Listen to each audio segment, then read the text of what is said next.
Hello hello dear students.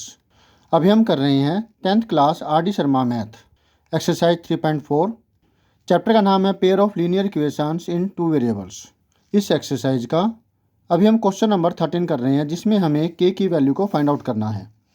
जो given system of equations है वो है 2x plus k y equal to 1 and 3x minus 5y equal to 7। अब हमें 3 क्वेश्चनों के आंसर पता करने हैं। एक कि के की वैल्यू ऐसे पता करनी है कि उसका जो सिस्टम ऑफ इक्वेशन है ये यूनिक सोल्यूशन रखे, और फिर के की वैल्यू ऐसी पता करनी है जिसके लिए जो गिवन सिस्टम है नो सोल्यूशन आए। और तीसरा हमें पता करना है के की वैल्यू कोई ऐसी भी है क्या जिसके लिए जो सिस्टम ऑफ इक्वेशन है ये इनफाइनाइटली मैनी सोल्यूशंस रखे। तो तीनों क्वेश्चनों के जवाब हम पता करेंगे कि वो क्या होंगे। तो चलिए इसके सोल्यूशन करते, लेट अस डू।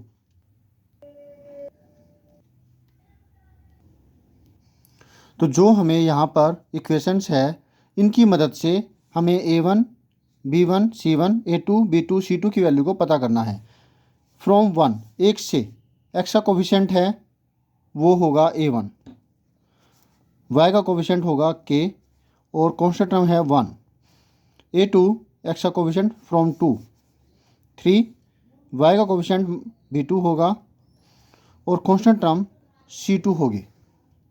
अब अगर गिवन सिस्टम यूनिक सोल्यूशन रखता है तो कंडीशन होगी ये, मतलब a1 by a2 2 by 3 is not equal to c1 by c2। ये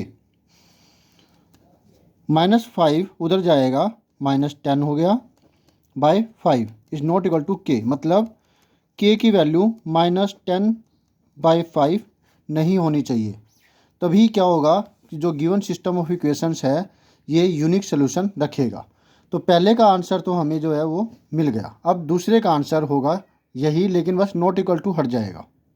नो सॉल्यूशन के लिए ये दो तो बराबर होते हैं, तीसरा बराबर नहीं होता, क्योंकि तीसरे के अंदर 1/7 आया हुआ है, राइट। तो 1/7 के बराबर नहीं आना चाहिए, और 1/7 के बराबर तो ये आए नहीं है, के की वैल्यू -10/5 आई है। तो फिर सिर्फ हमें ये वाला रिपीट करना है, तो हमें आंसर मिलता है ये।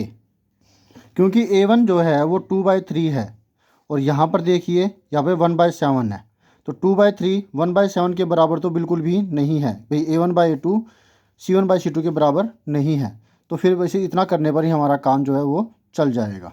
तो ये हुआ आंसर नंबर 1, ये हुआ आंसर नंबर 2 का फर्स्ट पार्ट। अब तीसरा है कि क्या ऐसा कोई के की वैल्यू हो सकती है कि इसके इन्फाइनाइटली मैनी सोल्यूशन हो। ऐसा तभी होता जब यहाँ पर भी कुछ के वगैरह होता, तब हम इनको आमने सामने रख करके और फिर हम कुछ वैल्यू निकालने की कोशिश करते, पता लगता कि दोनों में कुछ कॉमन है क्या, ठीक है। क्योंकि यहाँ पर कोई के है ही नहीं। इनफाइनाइटली मैनी सोल्यूशन के लिए हमें ये दोनों भी बराबर होने ज़रूरी थे, जो कि बिल्कुल भी नहीं है, क्योंकि के यहाँ पर है ही नहीं, सिर्फ कांस्टेंट वैल्यू है। तो 2/3 आ रही है a1/a2, और जो c1/c2 है वो 1/7 आ रही है।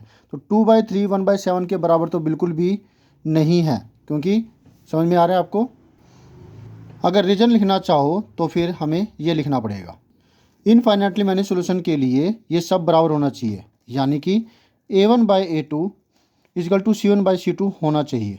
बट a1/a2 क्या है, 2/3, एंड b1/b2 ये भी कॉन्स्टेंट्स है, दोनों के दोनों 1/7, और 2/3 1/7 के बराबर तो किसी हाल में नहीं होते, because 2/3 is not equal to 1/7। So k की कोई भी ऐसी वैल्यू नहीं है जिसके लिए जो गिवन सिस्टम ऑफ इक्वेशन है वो इनफाइनाइटली मैनी सोल्यूशंस रखे। मैंने यही से ही स्टेटमेंट है ये कॉपी कर दिया, ठीक है।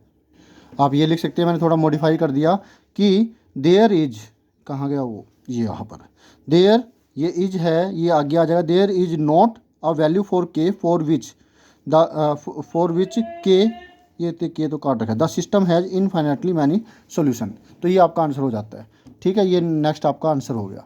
होप सो सारा आपको अच्छे से समझ में आ गया। फिर भी कोई डाउट हो तो कमेंट करके पूछिएगा। तो thank you students for watching your on video. मिलते हैं नेक्स्ट वीडियो में, जिसमें हम करेंगे नेक्स्ट कोई solution. Always have a great time, bye.